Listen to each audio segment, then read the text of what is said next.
Kind of a lot of basics, and that I've cut all but one of the cycling lands. This was because of the Faithless Lootings. I'll get to those in a second. But really, I wanted to make sure that I have enough mana that's like actually coming into play untapped. I can play my spells pretty quickly, things like that.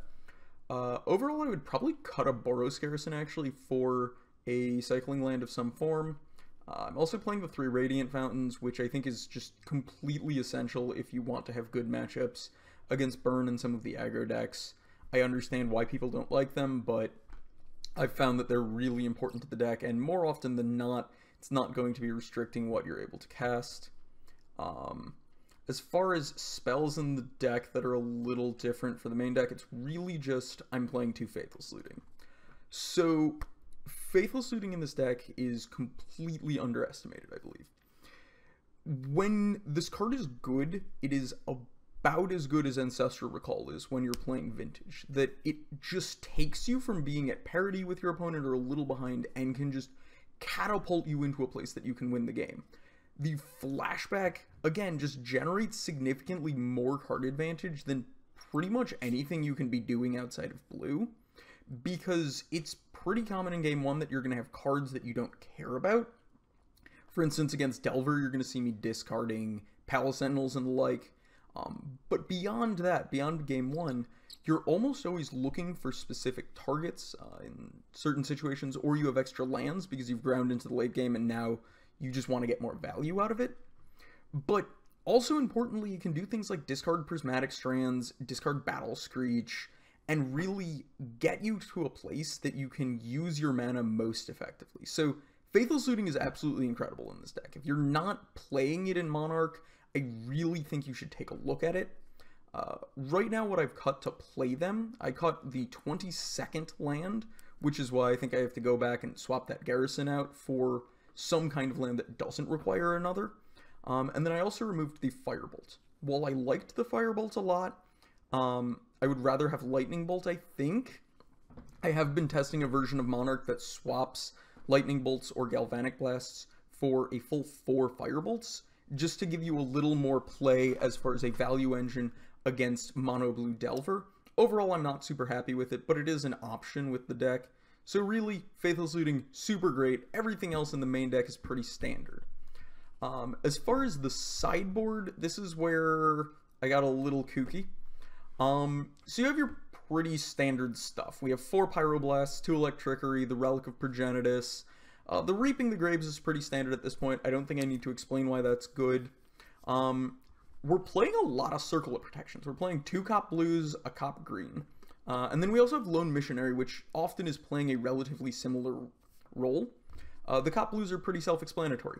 I want to beat Delver.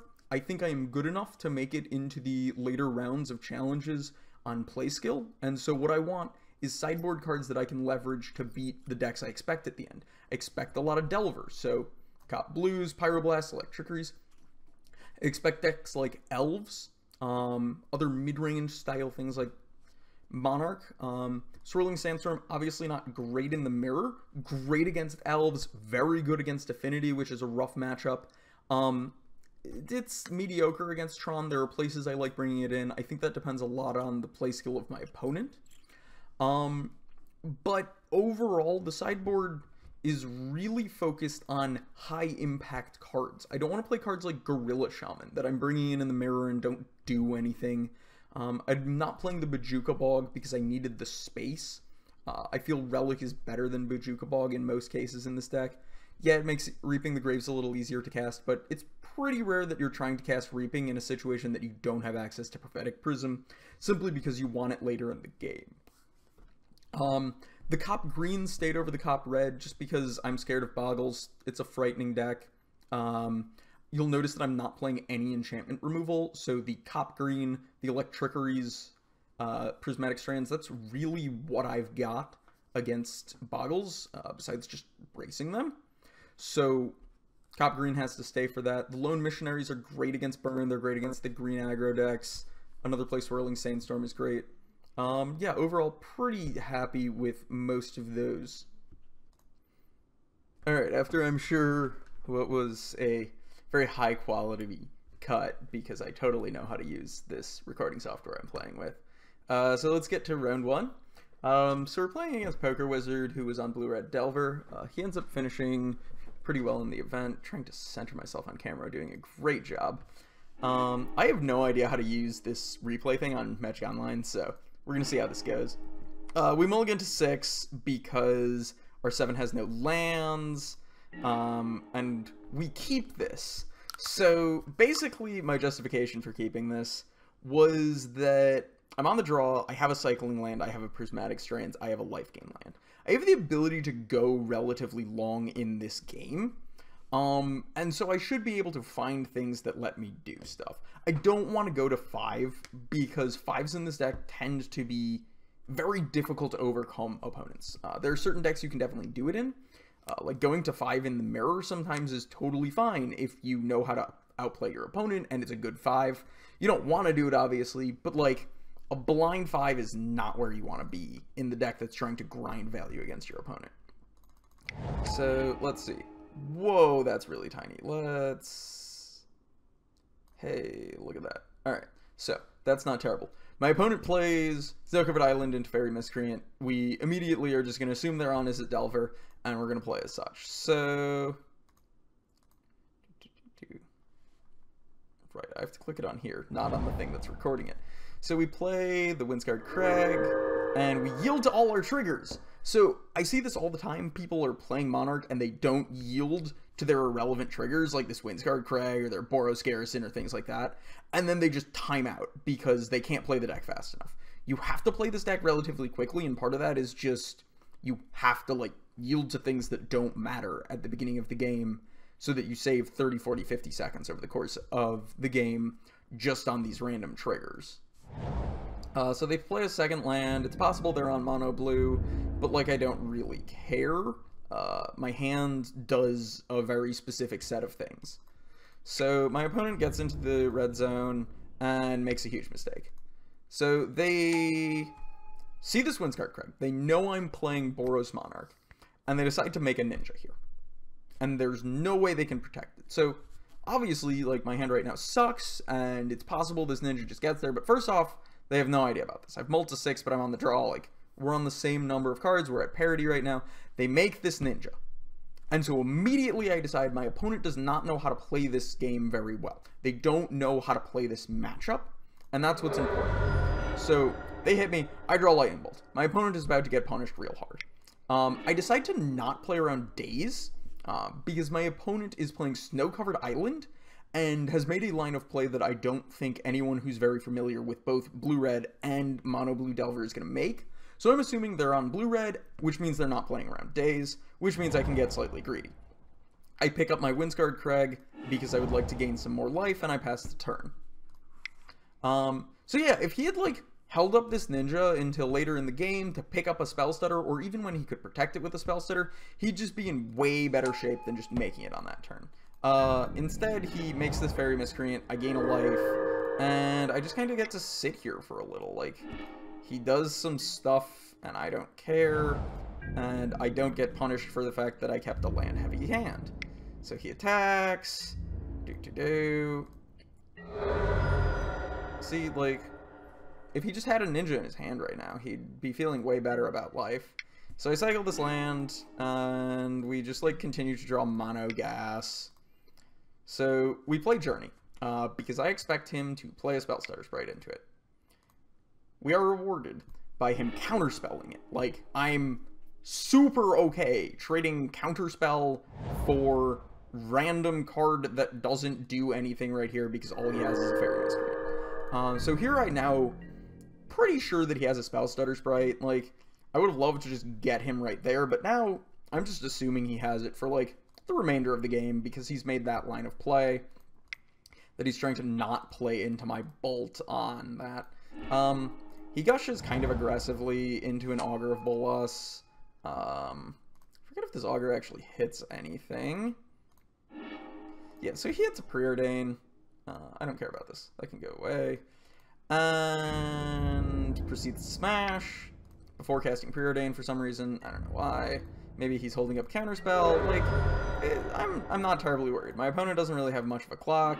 He's represented that he doesn't really get how the matchup goes because he's throwing away that ninja. I'm not terribly worried here.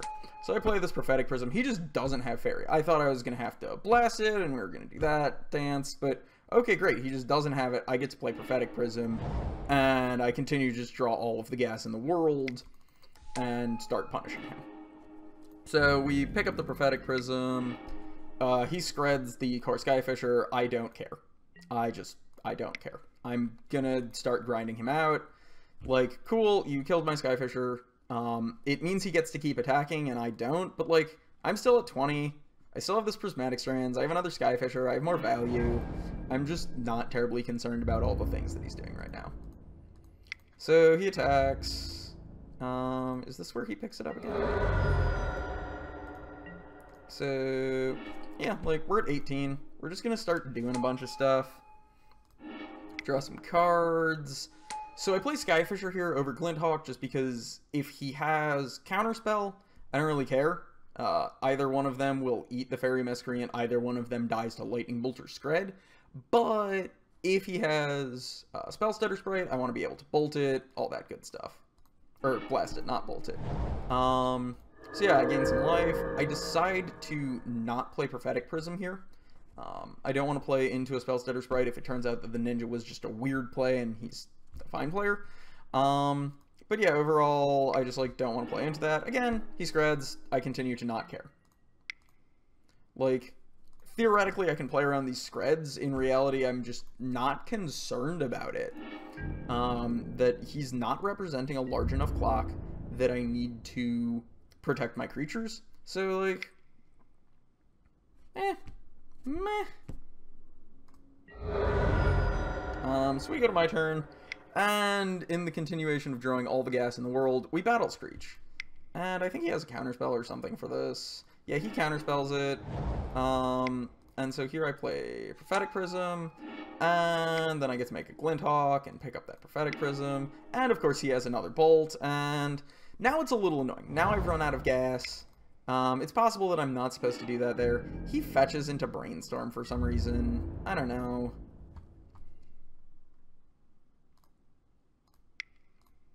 I wish there was a better way to do this besides just clicking. So, again, you're going to see him pick this up.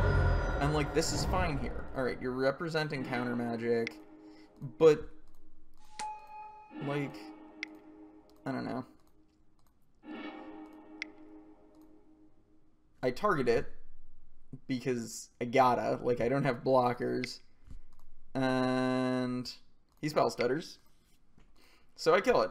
But, like, see how much better this was than his first play? Like, now I actually have to, like, lose this Galvanic Blast to a Spell Stutter Sprite. Ninja got value. It got me to blast into this sprite. Like, there's just all these cool things that he gets because he played his cards to do things. So here I go ahead and Faithless Looting. My hand was already decent cards, but I'm in a situation that my opponent has a clock. It's not a great one, but I have this Battle Screech that I want to flashback. I want to find some stuff. Prism is fine for that, but I'm fine discarding this Prismatic Strands here. And so I go ahead, I discard Looting and the Strands. I play Boros Garrison because I just want to continue gaining life. At this point, gaining 2 life is very, very close to just moving to the next turn. He's played a decent number of creatures and not a ton of cantrips, so I'm not terribly worried that he has a lot more creatures in hand.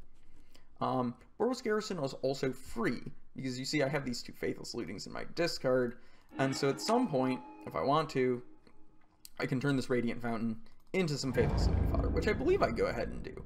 He misses on Augur of Bolas. He has like the world's worst Augur of Bolas's. And so I make this Prophetic Prism. I know he's got a land in hand from Gush, but like we've kind of reached a point that I'm just not scared of nothing. We draw all the gas in the world, and so he counters one of these, and then I get to make the second one and just take over the game.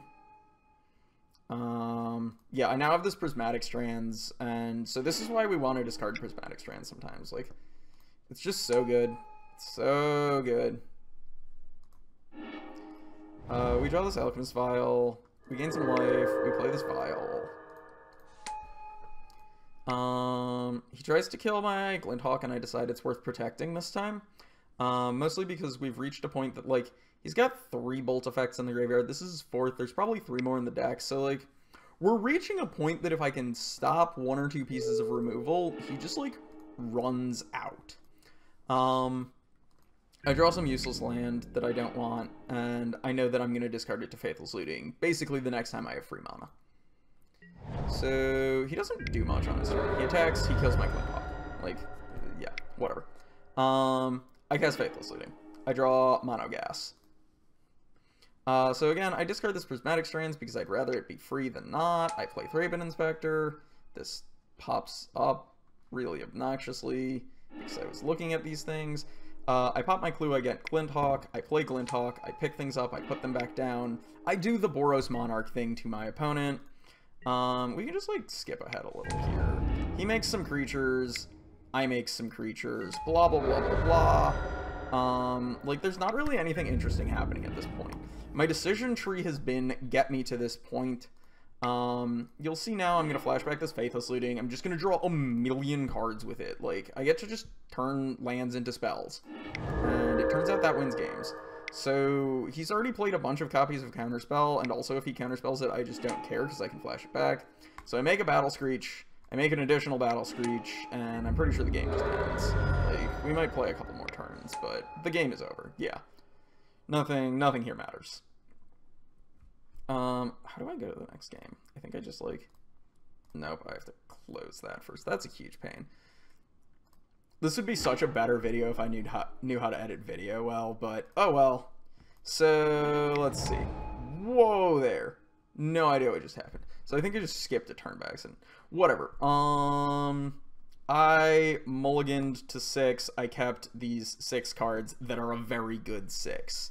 You're gonna see this theme of mulliganing a lot, unfortunately. That's life. So can we just, like, play this? Alright, so I bolt his Delver. He brainstorms. So I want to talk about this brainstorm for... Whoa there. So I want to talk about this brainstorm for a little bit. Okay, yes. Theoretically, you can brainstorm, you can play your cycle land, you can cycle it away, you use brainstorm for full value. It's pretty rare in Pauper that you're actually going to be in a situation that you want to shuffle away 2 of the cards in your hand on turn 1 or 2 in a Delver deck. So, like, yes, you can brainstorm on one, but it's pretty rare that you should be. The beginning of this game is not super interesting. He makes an Augur, I have 1,000,000 points of burn. I play a Skyfisher, I pick this up, he kills it, he makes a Ninja, unprotected again. So, I punish him. He plays Augur, I don't think it hits anything. He sends me some rude, whiny message or something, I don't know. I kill his Augur. At this point, I'm just going to kill all of his creatures, because I don't care. So there's this Delver. Guess what? I'm going to kill it. So he is just representing the hell out of this Spellstutter Sprite, so we're going to play Journey, so that we don't get Spellstuttered. We're going to gain some life. This Journey's a little unfortunate, like, he's going to Stormbound Geist me, and there's nothing I can do about it now, but we can beat that. So it's not the end of the world.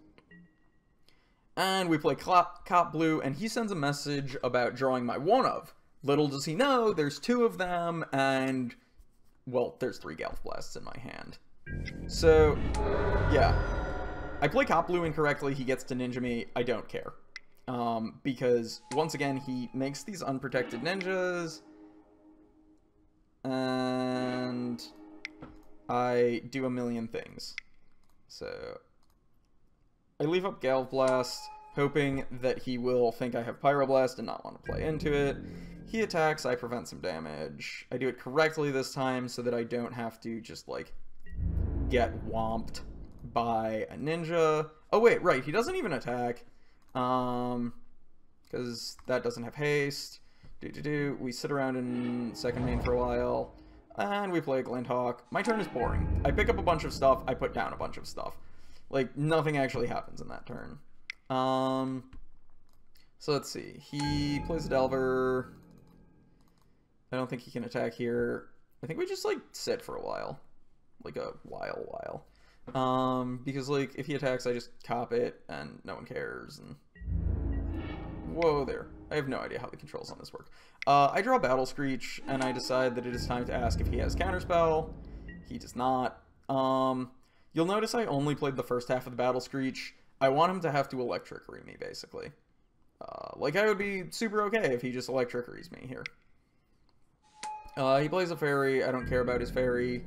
He does some other stuff. I thought he did some other stuff. Maybe he doesn't. I don't know. I'm trying to remember all this. So I draw a Journey to Nowhere, which is great. He tries to Spell Stutter. I'm not having any of that. So I kill his Spell Stutter. He Hydroblasts. I kill his Spell Stutter. And he concedes the game because, well, the game was already over. I'm not really sure why we were playing at this point. Yeah. Cop Blue. Really good. For those of you who have been paying attention, you may have noticed that I'm terrible at Limited. So, we get matched up against, like, the person you don't want to play against because he's better than us. And we draw a 6 that's very mediocre and just decide to keep it because, again, you, like, really don't want to be on 5. He plays an Evolving Wilds. The Evolving Wilds turns into... Oh yeah, the Evolving Wilds is followed by Gitaxian Probe, and I'm like 90% sure that I'm just going to die to Tribe at this point. And spoiler, I die to Tribe at this point. So like, I do some things, I make a Thraben Inspector, I get a clue, I bounce it. There's not really like a huge amount of decision making that went on in this game. My 6 doesn't really provide me anything. He's seen my hand. I play the Journey because I'm not going to win representing Lightning Bolt here. Because if he has the logic, he has the logic, and if he has the Dispel but not the logic, well, maybe I can get him. He's seen my hand, though, so I'm not expecting it. He Augur of Bolosses, he finds something, I die. Yeah, like, I make this Prophetic Prism, we draw some cards. So the reason... I suppose I should pause this here. The reason I go ahead and make the Glint Hawk. I'm not in a situation that I can stop him from winning. He knows the majority of my hand. He has some amount of counter magic, one can assume. So I just need to clock him. So I make the Glint Hawk with the hope that maybe he's really slow. So I make a second Glint Hawk. Again, I don't really have a shot here.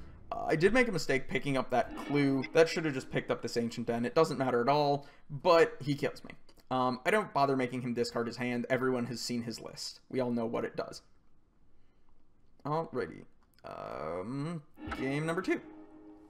So in game number 2, we play a super fun game of Magic, by which I mean my 7 is unplayable, my 6 is unplayable, my 5 is unplayable, my 4 is as good as it's gonna get, and we're just gonna sit here for this game because why not? Like, there's nothing you can do. You go to 4 and you die.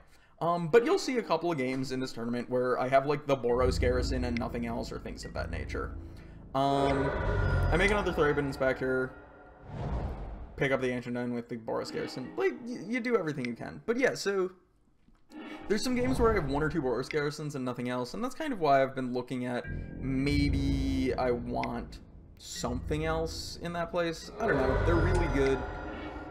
Play out the land, yada yada yada. There's, like, nothing interesting going on in this game because I'm just gonna die. He makes the Tribe. I attack with 1, I make him have the full combo, I play Core Skyfisher, I pick up the other Thraben Inspector, I make it again. Like, we do everything we can. He Giga Dresses, I Bolt to try and put him down cards in hand, because if he doesn't have all the pieces, yada yada yada. Like, y'all know how to play Magic. He has the Gush, he has the combo, we die horribly. Spoiler. Yeah, so, like, we probably don't win this match, because Tribe is... It's not, like, a terrible matchup, but it's not a great one. But we're playing against someone who's definitely better than me at Magic. Alright, so, on to round 3. I don't remember what was going on round 3. Let's see. Let's play some Magic. I win the die roll. Oh yeah, we're playing against Methonical. He's playing some sweet, like, weird bullshit Monarch, Boros affinity, not even affinity, like a Boros Metalcraft deck. I'm sure this is a real thing in Pauper. I've heard of it before, I've just never seen it. The first couple of turns, we Monarch at each other. I think he's just Monarching, so I, like, generate some value. Then he plays this Flare Husk, and I assume he's playing weird Boros things. So I make a bunch of value and start clocking him. He continues to not draw lands. He makes... Oh, no, he does draw a line there. He makes another Flare Husk. I smash his face, and then do this thing where I draw a million cards and have all of the burn. So at this point, I have all of the burn, and I've decided that I just want to kill my opponent before he has Prismatic Strands. So he makes a 3/3 of flying. I bolt it dead. I untap. I 6 him. I count the amount of burn in my hand, and we go to game 2. Super interesting game. Not at all. Right, I have to close this, and this is round 3. Alright. You can tell I'm really experienced at this whole making videos thing. So, let's see. This is a super loose hand, and the only reason we get to keep it is because Faithless Looting is an insanely powerful card. Like, we have our lands, we have removal, we have spells that matter, we have other spells that matter. Faithless Looting is going to let us turn the Glinthawks or the Palace Sentinel, based on what I draw, into spells that matter with the other set of them, that either I'll find, like, Prismatic Strands and more removal, and I keep Palace Sentinels, or I find Artifacts and I keep Glinthawk. Otherwise, this hand is a mulligan. Like, if this is Firebolt, this hand goes back because you can't ever win the game. So, he plays Darksteel Citadel.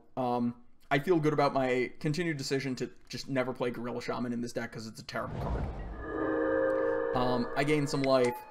He makes the Monarch things. I make the Monarch things. Really, we're just Borosing at each other for a while. Yeah, I attack with Thraben Inspector. I pick it up. I faithlessly loot. Oh god, I wish I could rewind. Yeah, so I discard a Thraben Inspector and a Glinthawk. I still haven't found anything relevant.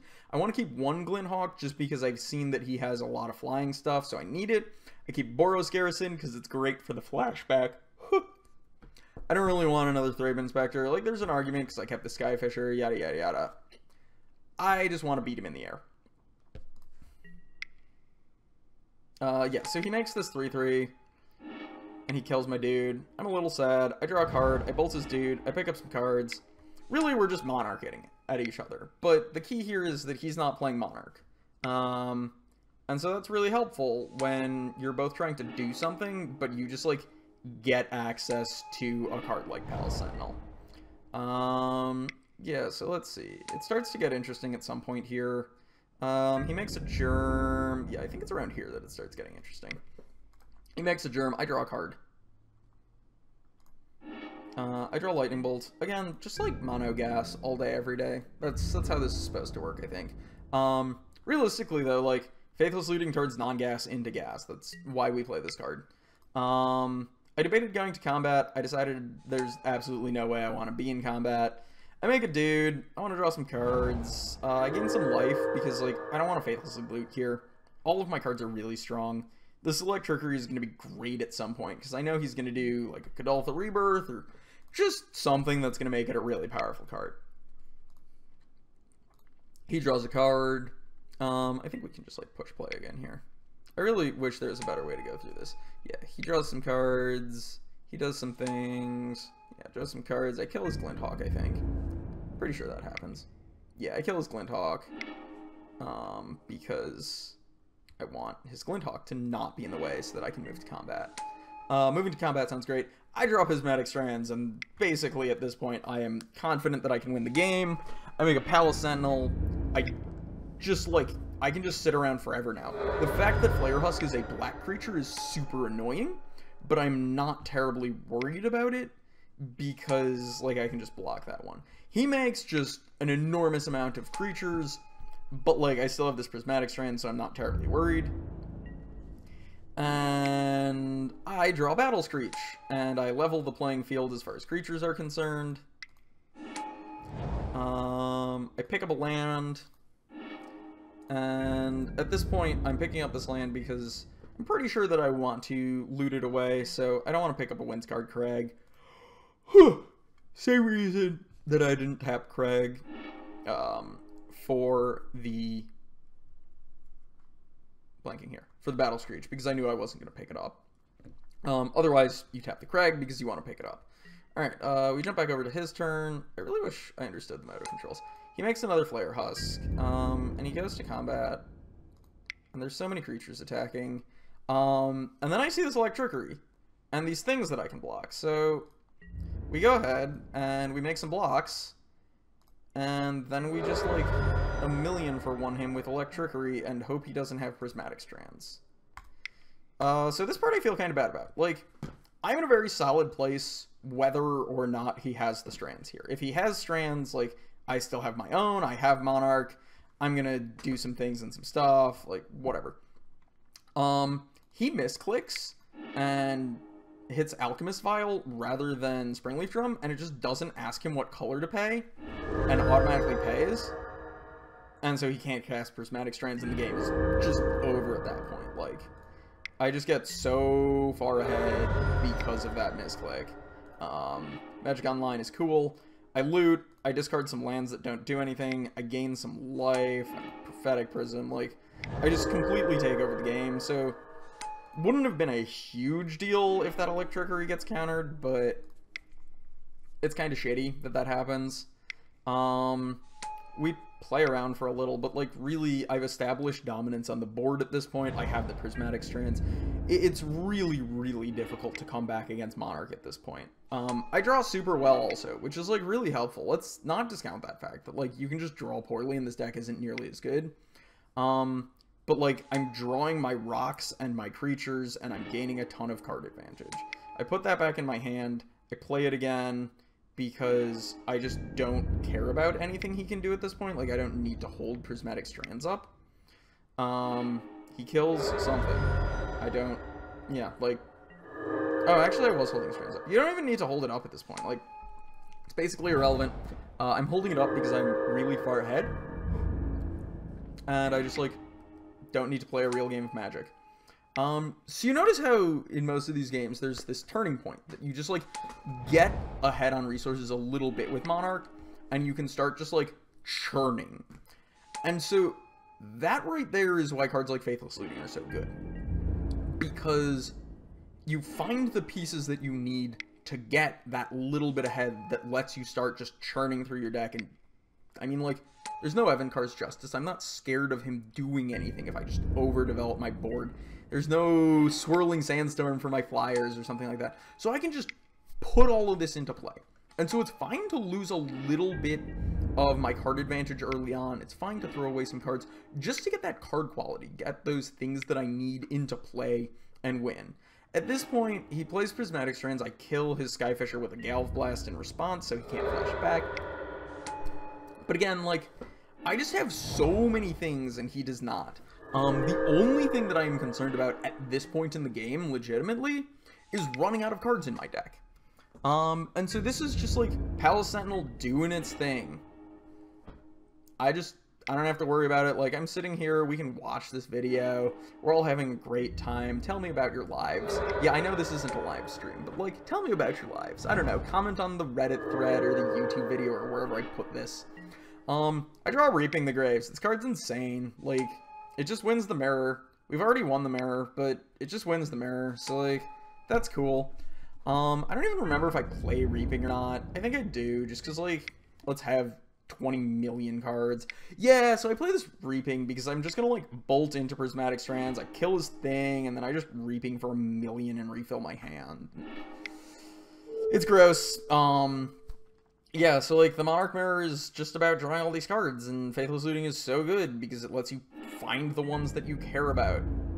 Like, again, we've talked about this, that I'm drawing really well, but, like, I'm drawing really well because I get to find the things that are relevant to my deck and get rid of things that aren't going to impact that matchup. Like, you've seen, he plays a lot of cards that just don't do anything when he finds them, like Flare Husks and Springleaf Drums, and, like, they're sweet in the early game. They let him make 3/3s for 2 that fly, but, like, without a card like Faithless Looting, he can't get rid of a bunch of his stuff, and so he's just stuck with this absolute pile of things. And oh wow, my creatures are going way over the edge of the screen. I wonder if there's a way for me to fix that. Probably if I shrink them.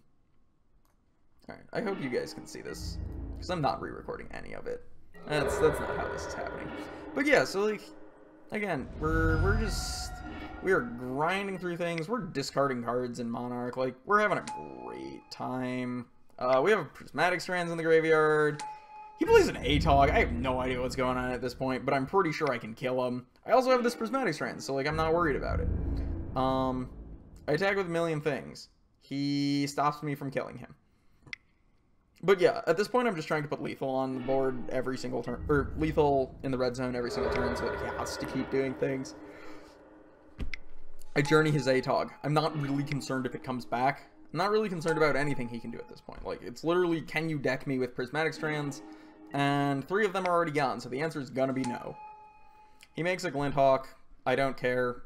Like, yeah. You can just, like, skip ahead a little in the video if you really want. Like, this is a relatively textbook case of, like, what the Monarch do. Just swings with a million dudes and kills your opponent, and then they die. Like, he blocks, he kills something, he gets smashed. I play Palace Sentinel. I bolt him at some point here. Oh yeah, I'm looking for a second blast. Alright, so, the reason we're looking for that second blast, it's not just because I'm an asshole. It's because if he has Prismatic Strands, I want to be able to kill him when he casts the Strands rather than on the flashback. If I don't draw the second one there, I just pass to his turn. And then when he passes back to me and I attack, if he doesn't have the Strands, he just dies. If he does have the Strands, I blast him in response and he dies. And yeah, game ends. So, let's see. Round number 4. What was round 4? I don't even remember what's going on in this tournament. What was Gull playing? Gull was on Delver? Oh yeah, we mulligan into Oblivion again. Oh no, Gull is on Mono Green. And, alright, so we mulligan into Oblivion because luck is bad and I don't need none of it. Actually, you know what? I want to start this video back over just so you can see those. The mulligans are kind of relevant here because it talks a little to why I want to change some card choices. There are people who will argue that, like, I have these things, I can keep them. No, you cannot. You cannot keep the one-lander that doesn't, like, defend itself and do things. The one-lander with, like, Faithful Suiting and Burn and, like, the land is a Windscarred Crag you can argue for, but, like, you will die if you keep this hand. So we mulligan. This hand does literal nothing, so we go to 5. Alright, this is not a good 5, but it's not getting better on 4. We bottom this, because we don't want more. Yeah, so our opponent plays this Vault Scourge, and we determine that we're going to need to gain a lot of life, and play a lot of spells. So we have to draw reasonably well here, like, we're on 5, that's life. He hits us. I don't think he makes up Hit Skulk. We gain some life. We don't feel really great about life right now, though. So he hits us for 3. Makes the Nettle Sentinel. Alright, this Core Skyfisher is great because it blocks and it gains 2 life. Like, this is just everything I could ever want. Well, that's not true. I could want, like, a lot of removal. But instead, we have Core Skyfisher. He makes a 4/2 and smashes. Like, not feeling too great. I play land. I assume that I'm going to die, and that my challenge is going to end. He does only have 1 land, though. Like, it's not the worst place in the world. But, like, we're dying pretty quick. He makes a lot of stuff. So I decide to Gale Blast here. If he has Mutagenic Growth, I'm probably just dead. Like, that's just the nature of the beast. If he doesn't have Mutagenic Growth, he probably does have, like, Vines or Ground. He has something that's going to beat my 2 damage spell. If it's a Lightning Bolt, there's an argument to not do it here. I probably wouldn't listen to that argument because I'm a scared little bitch. But, like, you know what? There's an argument for it. I can see doing it. If they have Vines, they just, like, have everything where that far behind it doesn't matter. But then this game gets, like, a little strange. They make a Silhana Ledgewalker, and that could be scary. We draw this Prismatic Strange, which is going to be just, oh, so good. Love this card. Also, like, let's talk about my hand right now. Replace any card in my hand with Faithless Looting, and I'm super far ahead. This is why you play Faithless Looting. Because shit like this just piles up in your hand in this deck, or, like, in most decks, because you have these situational cards that are only good in certain matchups, things like that. Like, this is not good when my opponent has 5 creatures and I have 1. I would love them to be in my graveyard and have anything else. This is why Faithless Looting is awesome. And I know I'm going to talk about that a lot, but, like, you're not here to listen to me talk about how stock Monarch is the best deck in the format. It's not. Faithless Looting is an insanely powerful card, and you should be playing it in your Monarch decks. You should probably also be playing it in your green-red Tron decks, and your other random decks that either have situational cards, like Palace Sentinel, that just, like, aren't going to win you the game, or that have, like, random combo pieces and bad things. So, like, Ralliant plays Faithless Looting, because if you have 3 Presence of Gond, 3 Presence of Gond and no Midnight Guard, your hand sucks. But Faithless Looting can turn those into other things without being blue spells. Like, blue spells are great, don't get me wrong, but I don't have access to them in this deck, so Faithless Looting, really, really good. My opponent smashes, and we punish them. So there's an argument to be made here that you block the Vault Scourge, and then you Prismatic Strands green. I'm much more interested in getting this Ledgewalker off the table, because I've seen Vault Scourge, and I've seen Ledgewalker, which means there are 4 Elephant Guides just waiting to murder my face, and I don't want that to happen. Yeah, Prismatic Strands goes to my graveyard, I take very little damage, my opponent Rancors the wrong things, just like all over the place. Just playing this Rancor kind of weird, but like, that's okay. I make a land, and I say, I want 1,000,000 tokens. See, this is why you don't Rancor the Vault Scourge, because now I can block it with anything I want. Also, your life total is 20, mine is 11. You're not super concerned about it here. They make the Vault Scourge huge, proving all of my previous logic to be terrible.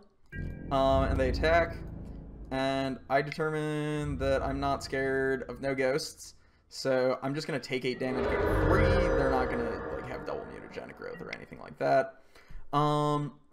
And I start doing things. So I just need blockers now. So I make a Glinthawk. I make a what do I do? I make a Glinthawk into a Palace Sentinel. Right, because I know I'm going to prevent damage here, or I'm going to block everything. If he attacks into all of my things, like I trade away the board, and then I get to smash back, and if he doesn't, well then I get to draw a lot of cards. And I like drawing cards. It's like my favorite thing to do in Magic. So I just put a huge old Helping of Creatures in front of this. Because he attacked with one thing, which, like, it's not going to do damage. So it dies. If he had used a pump spell, I would have traded Prismatic Strands for that pump spell. But he gets a 3/3, I lose 3 creatures, and I'm, like, super duper okay with this deal. He also makes a huge mistake here, and does not Rancor anything, I believe. Yeah, he Hungers. So Hunger's nice, because it beats Electrickery. But, like, I can block a 4/4, guys. Promise. I can do it real well. I go up to 5 life. What do I even do here? I think I make another... Yeah, I make another Skyfisher. Pick up a Radiant Fountain. I debate playing the Glinthawk. I decide that I've seen my opponent do weird things, and I know there's a Rancor in hand. So I just, like, want to watch him put Rancor on the wrong thing and punish him for it. So, he does, like, some weird attack that I don't like at all, because I just, like, get to do this. I don't know what he was thinking with this attack. He attacks, I eat everything in play. He Hungers or something. I don't even remember. Was it a Hunger? Yeah, he No, he Rancors this. Like, this right here, everything about this play is bad. You've tapped out so you can't regenerate it. You're playing Rancor on something when I red mana up. Don't do this, guys. Just don't do it. It's not good.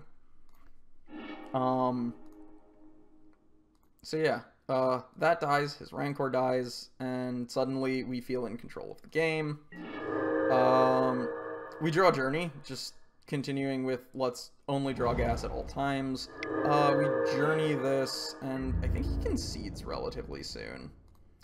Yeah, we attack because the plan here is to do this. And if he has pump spells, again, I'm going to trade Prismatic Strands for them. He scoops? I don't know why he scoops. Like, there are plenty of things that still let him win the game. His life total is 31. This has hexproof. An Elephant Guide on this is huge. Like, that is a 7/7. That is really difficult to kill, especially when you've already killed one of my Glinthawks and one of my Skyfishers, and there's 6 power in play. Like, it's going to be really difficult for me to kill that. But he scoops it up, and I'm not going to complain because, like, I did not have that game in hand yet. And then, yeah, so big lesson from that. Don't scoop super early. Yeah, we continue the trend of mulliganing forever. This is not a 6 that I love.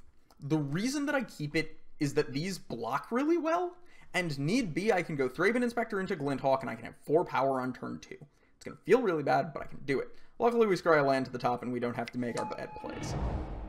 Our opponent makes an L Sentinel, we make a Thraben Inspector, they attack, we don't block, they make some more power. They just put a lot of power into play. We draw Swirling Sandstorm, and we get excited, because now we can win this game. So now our goal is to make it to Swirling Sandstorm. Like, we weren't feeling super great. Our hand was okay, but Swirling Sandstorm's awesome. So we draw Faithless Looting, which feels Swirling Sandstorm like no one's business. And so now we just start picking things up, and we take some boring turns. They don't do anything. Again, he kept this one-lander. Like, he's keeping these one-landers. It definitely punishes him a lot. Because I just, like, bleh, my hand. Just draw a ton of cards. And then he just scoops. This is not game over. Guys, like, if you're 10 or 20% to win a game, don't scoop. Okay? Like, you're playing this whole challenge. It's not like you're going out and having dinner with your friends. Unless you're dropping from the event, don't just scoop at this point. Suffer through it for 10 minutes. Like, there's real prizes on the line. I don't care. It's great for me. Like, my opponent scooped. I just get to move on with life. But this is not a locked up game, even with him stuck on one land and struggling a little. It's a game that I'm probably better than 80% to win, but that's not enough that you should just be giving up. So round 5. What do we do here? Yeah, we mulligan, because that's how we do this. We're just gonna... I haven't been keeping track, but, like, we mulligan a lot. It's real good. Really love it. Maybe I should be playing, like, 23 lands or something, because I never draw them. But also the Moto Shuffler is the Moto Shuffler. We know how it works. They play Bojuka Bog on 1, after mulliganing as well. And so, like, I'm gonna put this out there. I see you mulligan a bunch, and I see you play Bojuka Bog. Now, I play Prophetic Prism. I play Prophetic Prism, and Moto freezes?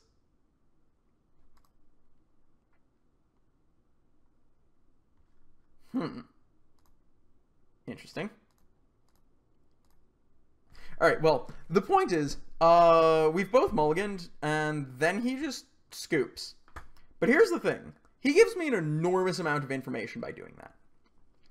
If you're Tron, and you played this Bojuka Bog on turn 1 and you draw no additional lands, you continue to play against me. I'm Monarch, you can beat me, especially since I haven't presented a threat yet even. Like, you know, it's fine. You're not terribly worried about just, like, dying on turn 3. You know I'm playing Boros. So, Tron doesn't scoop here. Your blue-black control. You keep the one-lander. You have removal in your deck. You're not dying to me doing this shit just because you're stuck on one land in the early turns. Alright, so he's not playing Tron. He's not playing blue-black control. Well, the only other deck that commonly plays Bojuka Bog in the main that I'm going to see a lot is Monarch. So at this point, I'm going to go sideboard for the mirror. I'm going to be just as prepared as him, except for he doesn't even get a chance to play game 1. And look at this hand. This is not an incredibly good hand. Stop scooping games so early, guys. If you've played a land like this that identifies what deck you're on, don't scoop. You've already given me all of the information that I need. I understand the idea that, oh, I played a Bojuka Bog. Maybe I can just, like, convince him it's blue-black control or Tron, but, like, neither of those decks scoops in that position. So, to the surprise of absolutely no one, we're playing against Monarch. Oh, wow. Who would have thought? We also just, like, keep a 7 that's mediocre in the Monarch mirror, but okay. They cycle a land. It's confirmed Monarch. Great. We both do some things. So really quick right here, I want to talk about why Gorilla Shaman sucks in the mirror. So, I want you to look at my hand. So, like, if you Gorilla Shaman me, or you Gorilla Shamaned him, like, he had this secluded step, and just, like, Cool, you've traded a card for a land. Maybe two. Maybe a Thraben Inspector token. Except for the games where your opponent is just, like, on the double artifact land, nothing else draw, Gorilla Shaman is just really, really weak in the mirror. You're basically banking on your opponent having a relatively mediocre or worse draw, you seeing your Gorilla Shaman early enough in the game to punish it, and them just, like, not finding other things because it's the Monarch mirror and you're both drawing a million cards. Don't board Gorilla Shaman in against Monarch. It's not good. Like, it might feel good. You might win a game here or there because you, like, bring in Shaman and just get their lands, and you're like, yeah. But then you remember that you're Izzet Delver, and all of your cards are really good, and you don't want to replace, like, Gush with Gorilla Shaman, because when you draw it on turn 10, it feels awful. You're going to lose more games because you have it in your deck than not. Alright, so I'm just going to hit play for a while. We're going to do the Boros Monarch things at each other. I don't care about this. He makes a creature. I make a Faithless Looting. I discard these cards I don't care about. It's awesome. Notice how I still have 2 Palace Sentinels. Like, that feels so good. I just get to get rid of a Faithless Looting that's not doing anything right away, and I get to get rid of a land that doesn't do anything at all. I make a bunch of power. He kills my dude or something? I don't even know. Things die. Things start dying soon. Yeah, he kills my dude. He can't attack. We're feeling pretty great about life. We battle Screech. Okay, so here's the deal. Battle Screech, and I immediately flash it back. This seems wrong, because he's gonna have the Electrickery. Basically guaranteed that he's gonna have it. Why? Because I Battle Screech and flashed it back, so he's gonna have it. That's the rule.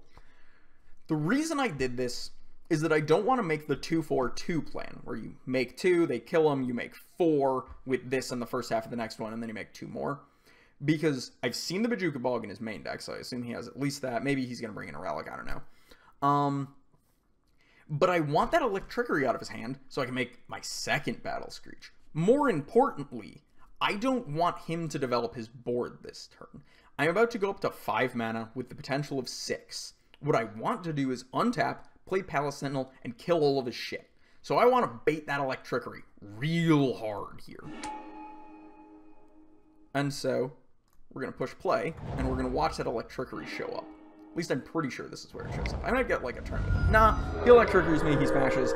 I kill his dude, I Palace Sentinel. The game is basically over at this point in time. Like, he has 4 cards in hand, I have 5 cards in hand. I have some cards on the board. Like, I have burn spells, I have stuff to do. He kills my Palace Sentinel. I don't care. Don't kill my Palace Sentinel. It doesn't do anything. You want to kill my flyers so your flyers can get in. I draw a million points of life gain. I Battle Screech and do not flash it back this time, because now I want them to live. Like, if he has the second Electrickery, I'm probably just winning. I get punished for that. He Bojuka Bogs me. He takes my Faithless Lootings. That may have been a reason to flash it back. Honestly, it doesn't matter. I have 7 cards in hand. He has 4. I have creatures in play. I have lots of mana. He is not winning this game unless I do something very incorrect. So, really what I want to do more than anything is just, like, play some cards. Let him do things incorrectly. Let him... I mean, like, this Bojuka Bog is great, but, like, let him make plays. Let him kill my creatures rather than holding up bolts to kill my flyers. Just, like, there are plenty of places to allow your opponents to make small mistakes. And that is how you win the Monarch Mirror. Draw a million cards, let your opponent make mistakes. See, he plays this Core Skyfisher here. But because he's already used his bolts, he can't kill my Glinthawks. So I'm going to bolt his Skyfisher. I'm just going to play directly into that Prismatic Strands. I don't care. Oh wait, no. I have this Journey. Right. I don't have to bolt this thing. Well, still, I would just keep these bolts and use them anyways. Like, you're fine playing into Prismatic Strands. And then I think right here, I just decide to kill him at some point. Maybe not here. I don't think it's here. Yeah, I think I kill him at the end of the turn. Oh no, this is the one where he just scoops. Yeah. Sorry, I play an enormous amount of Monarch. There's a lot of times like this where you just, like, Galv Blast them. And if they don't Strands, you bolt them. And if they don't Strands, you bolt them. And then if they Strands, you don't care. You untap and just smash, and they Strands, and then you Galv Blast them and they die. Like, whatever. It's the Monarch Mirror. Just, like, play your spells for maximum value. Force your opponent to use their spells poorly. Like, separate bolts across turns, play your bolts in response to their bolts. There are just like a lot of places in Monarch that you can generate little bits of card advantage. Faithless Looting is super good because it gives you that card advantage. Battle Screech is great because it gives you that card advantage. Palace Sentinel is great because it gives you that card advantage. Just like, play these cards. I know that sounds really basic, but like, you see people playing like Seeker of the Ways and Electrickery in the main deck and like all these weird things to beat Delver. You beat Delver by drawing more cards than them. You beat Delver because you have 3/2 flyers and they have 1/1 flyers. They also have a 3/2 flyer, but like, whatever. You have more. You're not winning a lot of games because of cards like Sen's Enlistment in the meta right now. You're not winning a lot of games because of cards like Firebolt. You're winning because you draw a lot of cards. So play cards like Faithless Looting and draw a lot of cards. I might be grandstanding just a little, but that's life. And then now we get to watch me play really poorly against elves. I don't know why I play like I do in this round. It's not good. Don't do what I do. So I bolt this one because I don't know if he's Stompy or if he's elves. But like, I'm okay making that trade. I have another bolt. I pick this up. He makes another Nettle Sentinel and a Birchlow Rangers. Confirmed. It's elves. So now we gotta bolt the bird. We gotta. It's important. So we draw some cards, we draw more bolts, and we get rid of this Birchlow Ranger. I'm just gonna like skip his turn real quick. He plays a lot of elves. So right here, there's some arguments. You bolt the birds because you bolt the birds. You bolt the Well-Wisher because he can gain a lot of life and get out of control. Or you hold it. None of these are the elves that are going to beat this hand. I'm going to hold this bolt because Lissalana, Vanguard, and Blaking here, the one that pumps based on the number of elves you have, those are the cards that are going to win the game from here. So I want this bolt to do things. I might get punished if he has Lead the Stampede into like a bunch of things, but I decide, having already used 2 bolts and having only 1 left, I can't afford to bolt his Mana Dork. I don't want to bolt his Well-Wisher because, you know what, like, I'll find an answer to it some point later in the game and just grind him out. I need to hold this for things that are relevant. So, I make a Thraben Inspector. I draw some cards. He starts doing things. I forgot what. Yeah, he leads and finds 1 card. This is very important that I know it's a Lissalana also. So there's an argument that I'm supposed to bolt the Feinhorn here. I decide to go for it. I don't make the decision until after Well-Wisher resolves because I'm bad at Magic and bad at life. I could have held it up for Lissalana, but he already has 3 lands. It's reasonably possible that he just like doesn't find another one soon. I play the Secluded Step because I have a ton of ways to draw cards, but I don't have a ton of ways to make mana. Let's see. I draw some cards, he gains some life. I Thraben Inspector.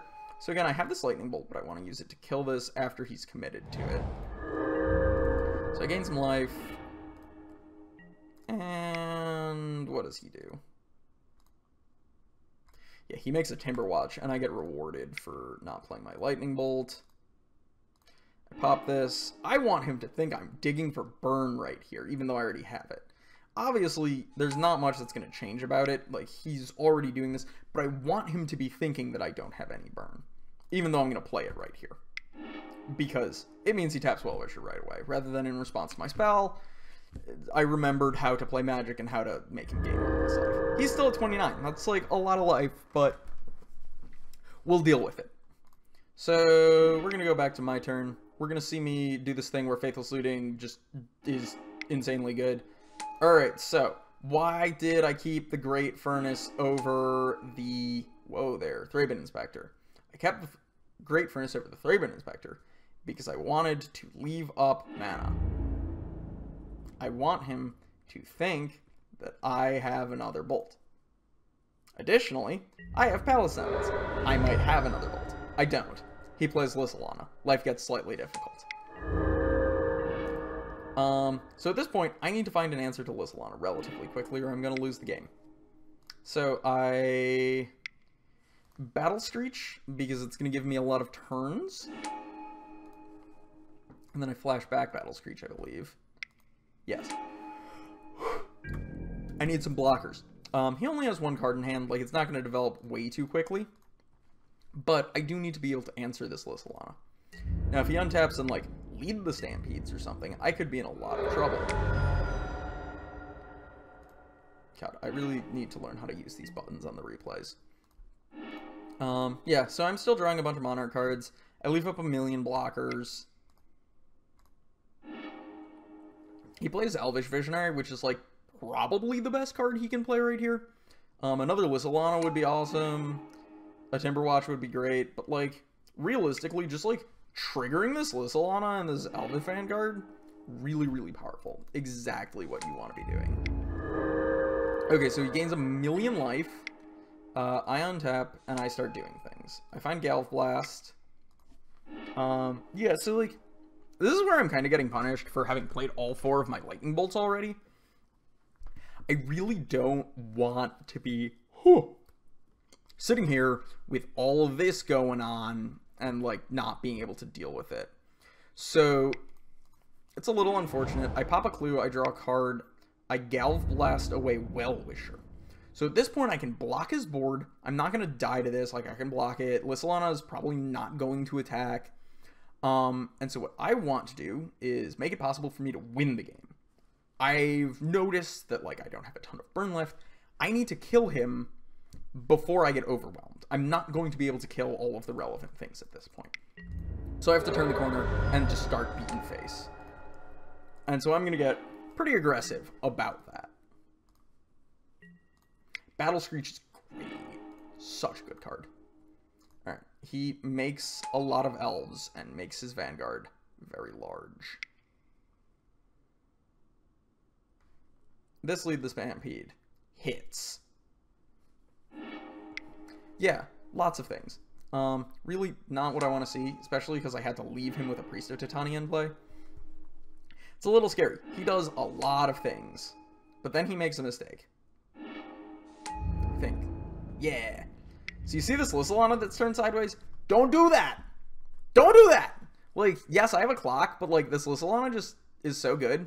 It makes so many tokens. So, I eat Lissalana. I block his other things. And I forget. I debate this for a little while. Yeah, so I decide to lose this Striping Inspector, and then it's fine. I lose a bunch of tokens. I trade for a bunch of tokens. And we Battle Screech, and then we Battle Screech some more. And then we hit him. So at this point, it's kind of a, I'm gonna take damage from these. I don't care. You're gonna steal my Monarch. There's nothing I can do about it. What I do care about is killing you first. So Faithless Looting continuing to do its best Ancestral Recall impression, discarding a bunch of land. I keep Palace Sentinel because theoretically it can be a blocker. Realistically, it's probably not, but I want it more than I want a Boros Garrison and another Windscarred Crag. I draw a card, I get Prismatic Strands, I count, I realize I've won the game. Yeah, so they do some things. I ignore most of those things.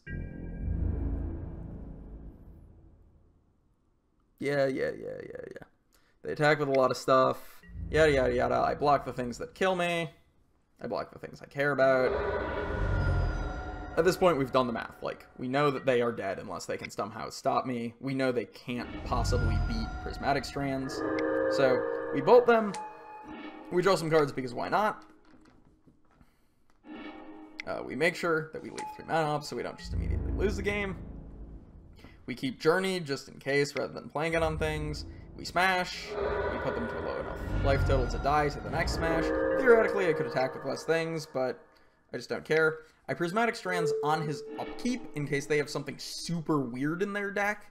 Like a main deck Mob Justice, or not Mob Justice, Raid Bombardment. No, not Raid Bombardment. Whatever the new Mob Justice is that you're supposed to be playing that costs 2 red. But yeah, so we win because Prismatic Strands. But also we win because you get to cast Faithless Looting as Ancestral Recall, and that card's amazing. Alright. So we look at this hand, and we look at this card. And we go, yeah! That's a really good card against elves. And then we play a game of Magic. they do the elf thing. This hand is super unkeepable, by the way. I basically just kept it because looting into Sandstorm is really powerful. So I loot. I pick up my land first just in case, but like I don't want to get rid of it. I discard the other Faithless Looting. This is probably a really big mistake. And by probably, I mean I probably should have lost this game because of that mistake. So he makes another Vanguard. I should, like, not play this super well. He attacks. That's weird. So I just assume there's a Lissalana or a Timberwatch in his hand at this point. So I go ahead and I journey this because I need to slow him down a little. If there's going to be a Lissalana, Swirling Sandstorm is going to be amazing. If there's a Timberwatch, whew, I would rather this for Timberwatch, but because I don't have other things, this is going to get large enough very quickly that Swirling Sandstorm won't kill it, and I'm just going to die to it. Again, pitching that Faithless Looting was a huge error on my part, and I should have kept it in my hand, and I probably should have lost this game. So he makes a Well-Wisher. I am unconcerned with Well-Wisher, because whatever. So, it's funny, I say that, and then I take it. The reason I take it is because Swirling Sandstorm kills everything.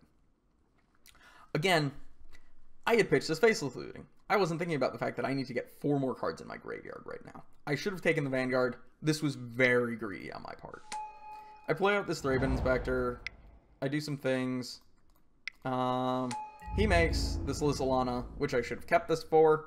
Again, I was just, like, not at my best here. I block. My Thraben Inspector dies. I go up to 4 cards in my graveyard. See, but, like, 5 cards? The issue now is I only have 5 cards in my graveyard. This only gets me to 6 cards. And I realize my mistake that I've put the other Faithless Looting in the graveyard. So, this is the part where we get a little scared, because he can do 8. If he can play 2 elves, I die. Luckily, he can't play 2 elves. I don't die. So he leads, he finds some elves, he makes an elf, he makes a lot of elves. I go down to 4. And see, like, right here, I should be dead because of that Faithless Looting in the graveyard. But I draw Lightning Bolt, I dome him, I Swirling Sandstorm him, and we're back on track. But yeah, like, should have died. Didn't get punished for my bad play, but, like, don't discard Faithless Looting when you're trying to cast Swirling Sandstorm. It's not a good plan. Don't do that. He makes a Priest of Titania. I draw some cards. I find Prismatic Strands. I feel really good about life. I remember to play this Glinthawk. The Glinthawk actually picks up the clue. I'm not concerned with my number of cards. I'm concerned with killing him before Priest of Titania is relevant. I kill this immediately. I find Cop Green. I'm not super crazy about Cop Green against this deck, but, like, I brought it in just because I don't want things like Palace Sentinel, and I don't want things like Battle Screech. So, he plays lead. I suppose I should get rid of those so it's clear what's going on with this lead. The lead is a Yahtzee. He plays a million things. And I promptly ignore his million things because I have Prismatic Strands in hand, and I don't care. I play out Cop Green. It's possible that this was incorrect and I'm supposed to just play Prophetic Prism and Prismatic Strands immediately this turn, but whatever. He plays Massive Raid. I Prismatic Strands. I win the game. Yada, yada, yada. Like, at this point, the game has ended. The Massive Raid is out of his hand. I don't need to worry about it anymore. And we just, like, sit here for a little. He does some things. I don't care about any of them. I attack. Theoretically. At some point. Don't know why this is going really slowly.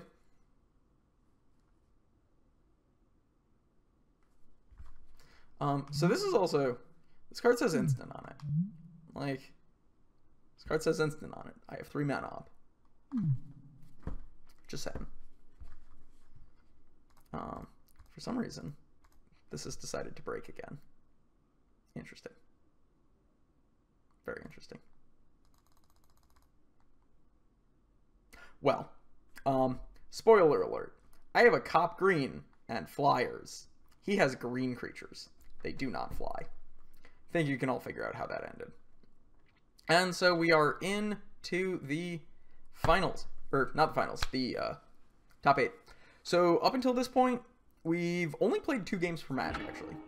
We lost against Tribe and played 0 games, really. We just, like, mulliganed a bunch. But everything else we've won in 2 games. Part of that is drawing well. Part of that is just, like, we are playing very high-impact sideboard cards.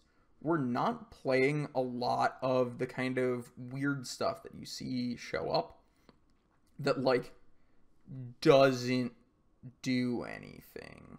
Like, Core Sanctifiers does not do a lot in the Monarch Mirror. It's a good card. Like, if I got a 25-card sideboard, I'd love to have a copy of it in there. But, like, I want to play cards that are very high impact because I don't want to lose games that I draw those sideboard cards. Pauper is a lot like Modern in that you can just hate decks out by having the right sideboard cards. Swirling Sandstorm, just blowing away Elves, Sliver's Affinity. Cop Blue, just like beating Delver. These are really good cards. Play them. Alright, so I have no idea what my opponent is on. It is unknown to me. Haha, I'm funny. No. I keep my hand because I don't know what they're doing and it has a bunch of burn spells and I like burn spells. They do good things. My opponent plays a mountain and I immediately regret my decision to keep a hand full of burn spells. My opponent suspends a Rift Bolt and I feel even worse about my decision to keep a handful of burn spells. Luckily, Faithless Looting is here to save the day. I find more burn spells, and after thinking about it for a little, I decide burn spells are really good, so I keep the ability to do 11 damage in my hand. We get burned. He plays this Curse. I untap. I take Curse damage. Don't yield to the trigger on Curse. You have Prismatic Strands in the deck. I've done this. I've died to this. It's a good time. Not a good time. I decide to gain a bunch of life. Like, there's not much to be said here. I pick that up. I'd rather have that than an extra card with Thraben Inspector. He makes a dude. I'm not sure I like that line of play here. But that being said, like, I don't think the burn deck can just opt to not play its guys because I have red mana up. I don't know. But, like, I guess if it's the one, if it's the Archer, like, at least you get to shoot me immediately when he plays a spell, but that's life. So I gain some life. I decide to make a Thraben Inspector over a Glinthawk. That was probably incorrect. Let's be honest about life. But I just want to draw things. Also, importantly, that is 1, 2, 3 artifacts. He's at 18. Bolt, bolt, hit you, bolt. Or no. Bolt, bolt, hit you, hawk, and hit you again, kills you. And so I'm in a position that, like, I might want to do that. I don't know how I feel about the race. I think I end up popping the clue. No, I do end up bolting him. Yeah, so we hit you, and then we're going to hawk. Or we're going to pick up Radiant Fountain first. Then we're going to hawk, and then I'm going to debate life for a bunch. I'm going to realize that I should have bolted here. Because that way I can untap into other things. Unfortunately, this Galvblast is sitting in my hand, and I already done my trigger thingy. Huh. He plays Searing Blaze. My life feels bad. I get cursed. I draw Prismatic Strands. I feel a million miles ahead. Attack for 3, put him to 8. We do some things. He Chain Lightnings me. Alright, this is where we get super greedy. We Chain Lightning him back. Meaning he gets to put me to 7 with 3 cards in hand. My line of thinking here is that there's 2 options. Option A. He has it. Me going to 7 means I'm just going to immediately die. Option B. He doesn't have it. This lets me kill him this turn. Giving him an extra turn lets him draw another card, but it also gives him another curse trigger. So the idea here is that I am trading a turn of him drawing a card for a turn of him not drawing a card, but me taking damage as though he had, because it means I'm less likely to take damage from this curse. I'm not going to take that extra damage. I'm just going to kill him next turn if he doesn't have it. So it's a little weird. It seems wrong to be putting myself to 7, but the idea is that if he has it, I'm dead. If he has it with a draw, I'm dead. But if he doesn't have it, I kill him before he gets that draw. And I'm once again clicking where I'm recording as opposed to on this. So, I get chain lightninged. He gets chain lightninged. I do not prismatic strands. You know why? He only has 1 mana up. And I want this to happen. He bolts me.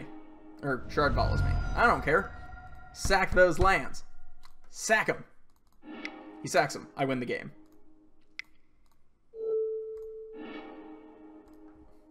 Side note. This card is an instant. This card is an instant.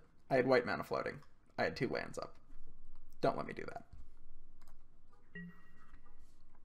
There's this prismatic strands. I don't know why Moto is like popping it over my screen.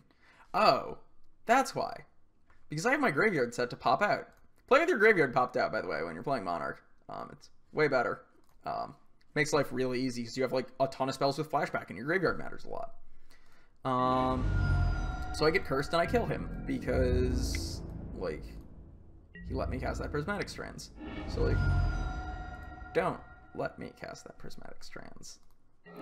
Really great. Alright, and we are on to game 2, which, spoiler, I lose because I didn't scroll that up.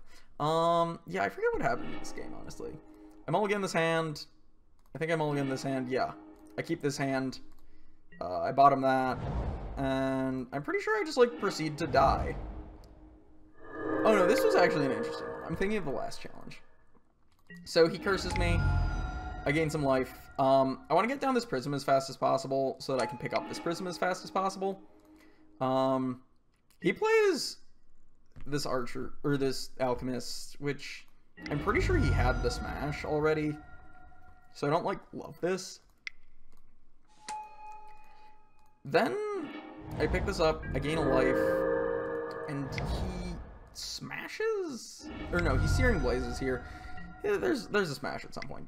Smash is not really good against this deck. I understand why people like bringing it in, but like, if you're keeping your creatures in, Smash is mediocre at best. I'm at 16, like, I'm feeling okay. His hand is shrinking. He has a lot of needle drops. That card's really good. My life total is, like, dropping very quickly at this point, so I'm getting worried, and I want to start getting on board. I'm going to pick up this fountain because I need to survive. I'm going to play this fountain because I need to survive. And then I'm going to Glinthawk. I'm going to pick some stuff up. And he's going to Rift Bolt. Yeah. Continues to kill Skyfisher. Bolts me. Has the Fire Blast. Or right. No, it doesn't have the Fire Blast. We're right. He Chain Lightnings me, and then he Lightning Bolts me. I don't know why he wanted to do that there. Because he has no cards. And so, like, I can just have strands into things. I think that holding the bolt, letting the curse trigger, and waiting for the next bolt is much better.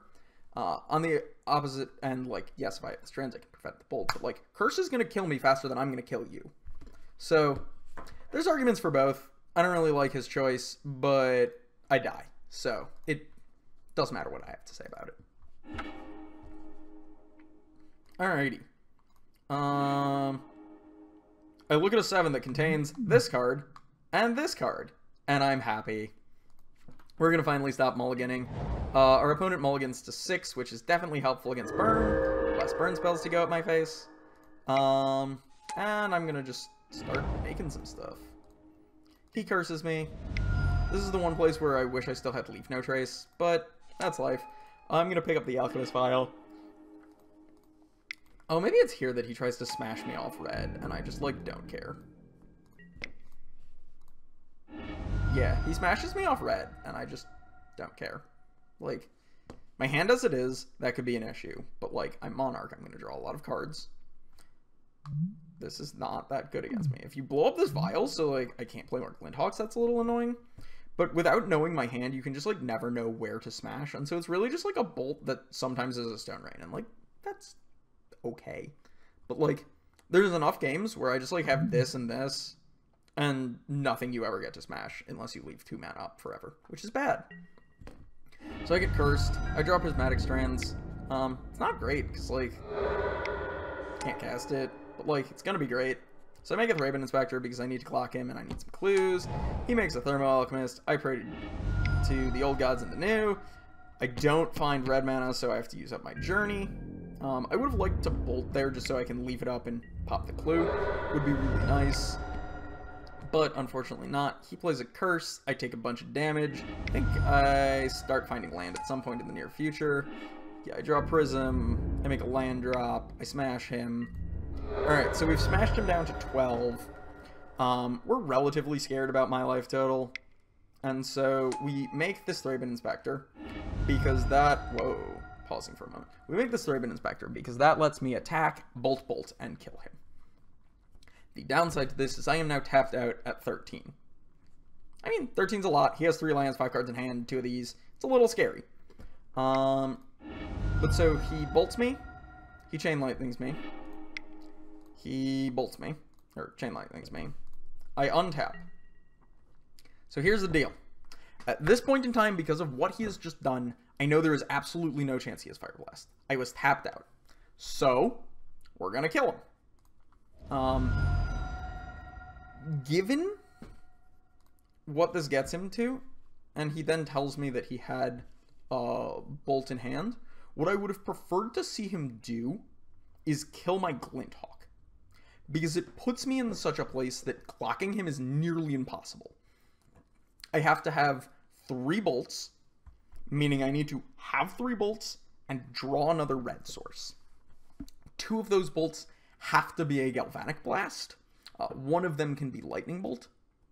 So I need 2 blasts and then another blast or a bolt. I need a red source off the top so that I can beat him having the Chain Lightning in hand with these curses. This way, all I need is 2 Galvanic Blasts. I don't need to draw the red source. I don't need another bolt or blast or anything. It's just not as good. I don't think his line allows the best chance to deal as much damage as possible with burn. I might be wrong. I don't play a lot of burn, but I blast him and win the game. So I am rewarded for not knowing how to play burn because I get to play life gain spells. Alright, round 8. I think this just opened the wrong game. One moment. Let's try that again. Alright, round 8. We play against the winner from last week. So I lost to him on my winning in last week. He makes a lot of interesting lines of play that I disagreed with. And so I came into this pretty prepared for those lines. I know he's not playing ninjas, so I don't have to play around that. I know he's playing 4 Stormbound guys, so I need to play around that after the board. He also has the Spire Golems in the main, so things I need to be scared of. The early turns of these games are not terribly interesting. He makes a fairy, I gain some life. He does some other things. I make some lands and whatnot. We'll just watch this for a bit. Because he doesn't have Ninja, his plays seem a little strange for this deck. I do know he has 3 days. I play that into days because I'm restricted on mana already. I can't play around it with this Vial if I want to, like, participate in the game. He augers and misses. This is pretty important because what it means to me is that he has 5 cards. Probably one of them is a land, maybe another. There's going to be some creatures because he has a lot of creatures. He also only has 1 mutagenic growth in his list, I know, from last week. And so I decided to commit heavily on the Glinthawk plan. And then I Faithless Looting because I need to find lands. I fail to find lands. This is unfortunate, but I get to get rid of this Palace Sentinel and this Thraben Inspector that don't really do anything. So I'm pretty happy about that. Again, I'm not scared of Ninja, which is really nice. It means that when he starts making attacks, I don't have to play around them in most places. I attack, because my dudes are bigger right now. I, once again, deploy... Or no, I don't play Vial again here. I play Journey. I don't want Delver in play. This is a little greedy. I know there are 4 Spire Golem in his main deck. The reasoning behind this is that right now he hasn't shown the ability to beat my Glinthawks. And I know that he likes to aggressively Vapor Snag Glinthawk and Core Skyfisher from the previous week. So what I want to do is put him in a position that he's willing to do that, and then use that to generate additional value so that I can grind him out. Right there, we see that Vapor Snag that I'm hoping to get out of him. I could have bolted. I can kill one of his fairies or the augur, but again, no ninja. I'm not as scared of them. What I'd rather do is get him in a position that he spell stutters and I get to bolt. I play Threadband Inspector because if he wants to spell stutter, I really don't care. Like, I'm so okay trading this for spell stutter, and I'm almost positive that he knows how to play his deck well enough that he's not going to waste a spell stutter on my Threadband Inspector. So instead, I just get a free blocker. This time Augur hits something. It's a Preordain. And again, he doesn't attack. One thing that he does very poorly that you're going to see is I play around Mutagenic Growth, and you will see me play around it throughout this match. He doesn't punish me for that. So when he starts attacking, I know he has Mutagenic Growth. I see Battle Screech. It's time to Tunnel Vision, guys. This card is so good against them. So good. So I play this Glinthawk. He counterspells it, and, like, I'm okay with that.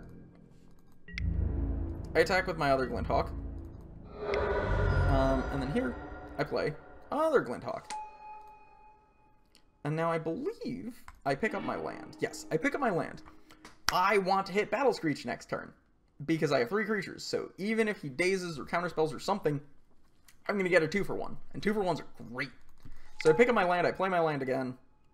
I'm going to pop the Clue, I decide. I don't want to get dazed here. I would rather he dazes Battle Screech than this Alchemist's Vial. Because, I mean, Battle Screech is really good. You want it to resolve. But if he dazes Battle Screech, it just puts me in a bit stronger position. He's already on 4 lands, and so if he dazes here and he replays it, he can just play Spire Golem. But if he doesn't have the Spire Golem and he has to daze there, there's a lot behind this.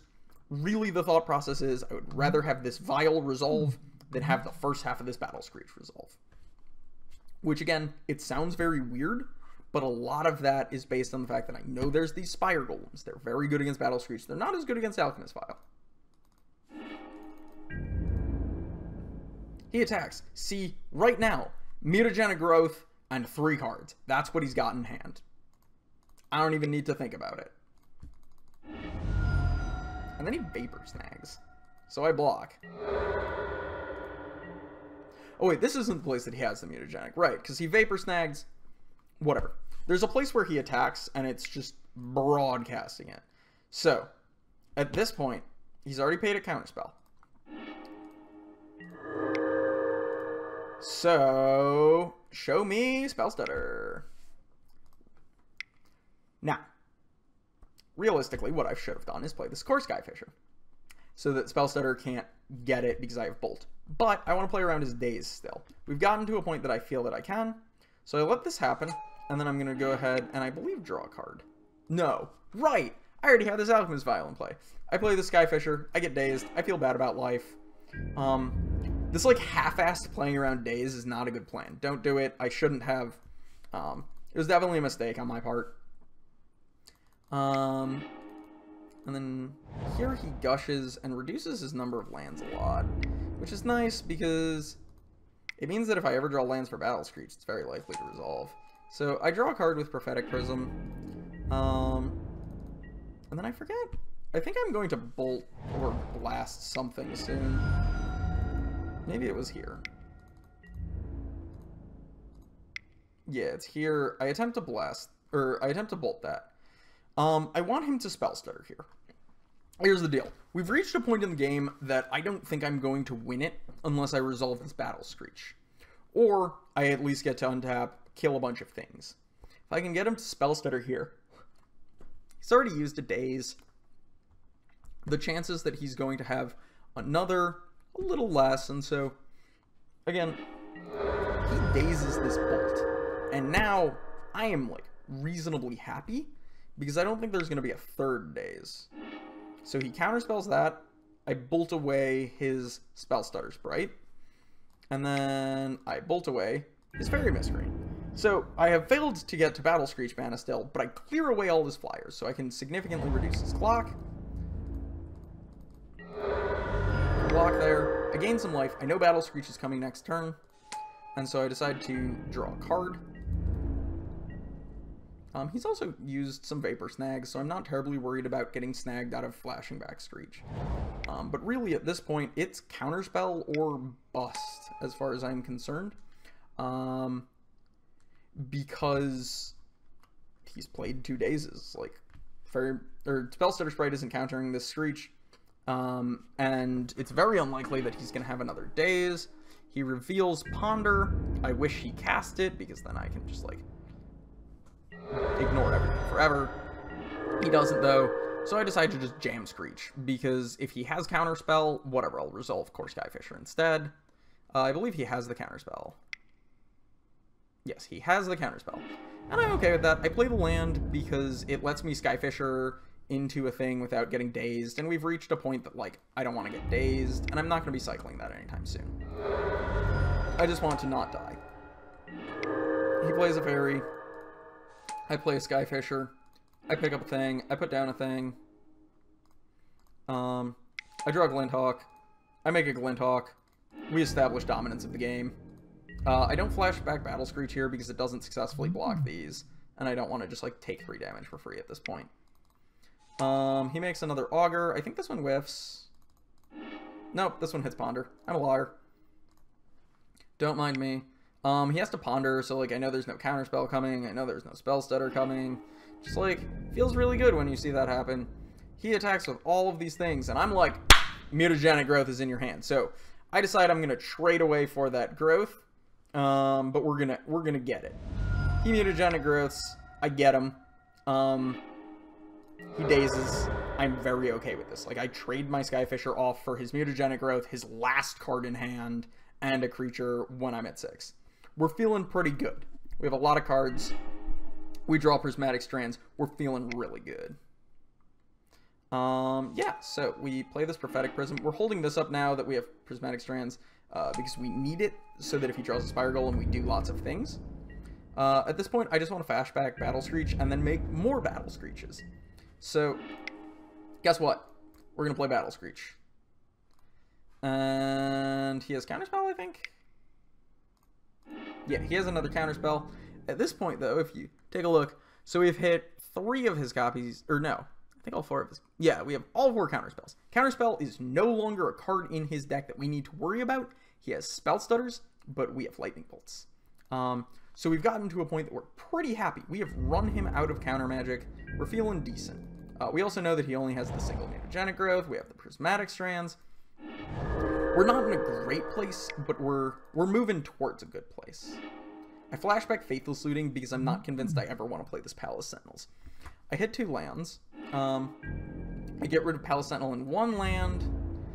This Boros Garrison is just going to gain me a life or draw me a card. I'm okay with either of these. Or gain me 2 life. He continues to not do anything because he doesn't have more Mutagenic Growths or Bone Splitters or anything like that. Yeah, I decide I want cards more than life, especially since I can gain some life later if I need it. I draw Prophetic Prism. I think I turn this into a creature. I believe this is a creature. This is not a creature. This is more Prismatic Strands. Alright, so now I can sit here forever. I have Bolt, 4 Strands, Journey. We're not dying anytime soon. He makes a Spire Golem. So, like, alright. There's an argument for not playing this Journey here. Because, like, what if he has Spellstutter Sprite? But, like, he has to have Spellstutter Sprite and something. So, like, I'm reasonably confident this is going to resolve. I get it. I make a Core Skyfisher. And he concedes the game. I don't know what was in his hand at this point. I think one of them was a land. He's in a rough spot, but overall, I think it's a reasonable place to scoop this game. Especially since he knows I have 4 cards in hand. Like, he's seen how this deck works. He knows what's going on. Alright, game 2. Alright, so game 2 is a bit of a weird one. I mulligan, and I keep a very strong 6. It doesn't draw cards, but it does a lot of things. It kills stuff, it counters stuff. It's a place that I'm reasonably happy to be with this deck.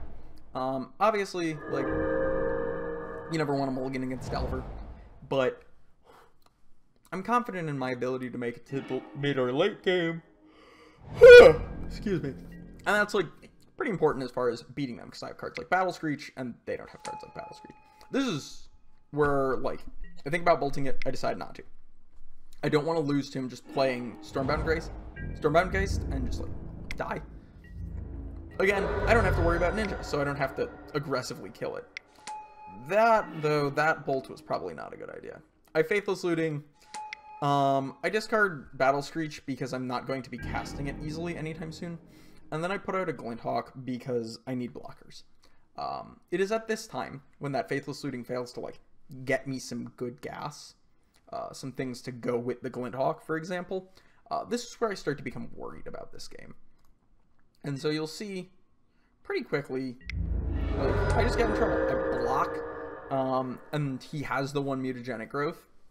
But, like, this Spire Golem is the real issue. So, we have to answer Spire Golem. We play around days for that. It's really important that doesn't exist anymore. And then we're going to play this Glint Hawk. That matters a little less if it gets days. I can always play this Skyfisher. He only has 2 cards in hand. Like, we feel like we're stabilizing a little. We gain some life. We go attacking because his life total is lower than ours. Stabilizing is a weird concept. He attacks. I do nothing about it because why would I? And then I played land before casting this Prism, which is probably incorrect. I attack, put him to 14. I'm feeling okay here. He's drawn a lot of lands, which is nice. So he plays this Delver. I get whacked. I put a pause on his upkeep. I cycle. I find Glint Hawk. I'm not certain I'm supposed to attack there. I think that attack might have been a mistake. He counterspells my Glint Hawk. I gain some life, and I pass the turn. Yeah, see, that attack lets him smack me. So this pause, I see a null. I'm not terribly worried about a null. He smacks. I know he has a null in 1 card. I decide to kill the Delver. I fail to kill the Delver. Not the biggest deal. Like, I have this card, Skyfisher. We can do okay. I don't feel completely stabilized, but it's alright. I hold up this Prism, and I cast Faithless Looting. So here's the deal. All he has is this annul. I'm hoping that I can get him to a place that he's willing to get rid of the annul. So I discard one of the Prisms. Thought process being maybe he sees a bunch of cantrips and look, ends on a creature. But he also knows I have cards in hand, so he probably wants to leave up Counterspell anyways. So we play out this Prophetic Prism, trying to bait that annul. We fail to bait the annul. We Galvanic Blast that. We basically want to check, do you have it? He has it. Journey's going to sit in my hand for a while. He ponders. This is where things start to feel bad. Like, we weren't feeling in control of the game still, just because he has that annul. But he finds this Stormbound Geist. I get punished for attempting to do things. I bolt the Delver. Doesn't really matter, though, because there's this Stormbound Geist, and I start drawing lands. And things are not going super great for us. Stormbound Geist being in play is just, like, really difficult for this deck, and knowing he has 4 of them makes life harder. So I find the Bolt. This is helpful. It means that if Geist comes back, I can at least kill it. He attacks, and I opt to attempt the trade. Again, he only has 2 cards in hand that I don't know. So I'm okay doing some things. Here's the issue, though. He has this Spell Stutter, and that really hurts. We fall very far behind. I killed a Stormbound in response. There's not, like, really a huge reason to do it. I just like big stacks, and I cannot lie. But I start getting beat down pretty quick here. He plays another Spire Golem. I have this for the annul, but he has the Dispel, and at this point, we're basically both empty-handed, except for he has 5 power and I'm at 9 life, and he's playing blue spells and I'm not. We die. We die horribly. I don't think I played that game super correctly, but oh well. Here, I'm hoping that he just, like, makes a stupid attack. I blast the Spire Golem, not noticing that I don't even have enough, just to, like, waste a couple seconds off his clock. This is an important thing. Like, I've played significantly faster than my opponent up until this point. He only has 630. In the 2 games previous, he's used, give or take, 10 minutes each. I want to force him to think faster. So I've made these lines of play, like that little thing, the Galv Blast. Just shave a couple of seconds off. Make your opponent play slightly faster than they're comfortable. And we go into game 3. Alright, so... I have this 7. It's not crazy good. It's not crazy bad. But I would rather keep 7 than not. He goes to 6, and I feel slightly better about my hand of bad cards. So the reasoning behind keeping this. Mono Blue Delver is the beatdown in this matchup. I am not trying to kill them faster. So, having the ability to gain 5 life, counter a spell, and make a Core Skyfisher in my hand is pretty decent. It's not great. There are things I would rather see, but there's a lot of 6s that are worse, and so I'm willing to keep it because of that. Additionally, with him not having Ninja, I don't need that super early game removal. So I gain some life. I play an Alchemist Vial. Like, again, great top deck. Other things would have been fine, but just getting value here is great. I play a land, I play Glinthawk so that I can Pyroblast and play around Daze if I want, but I decide instead, because it's a counterspell, to just allow it.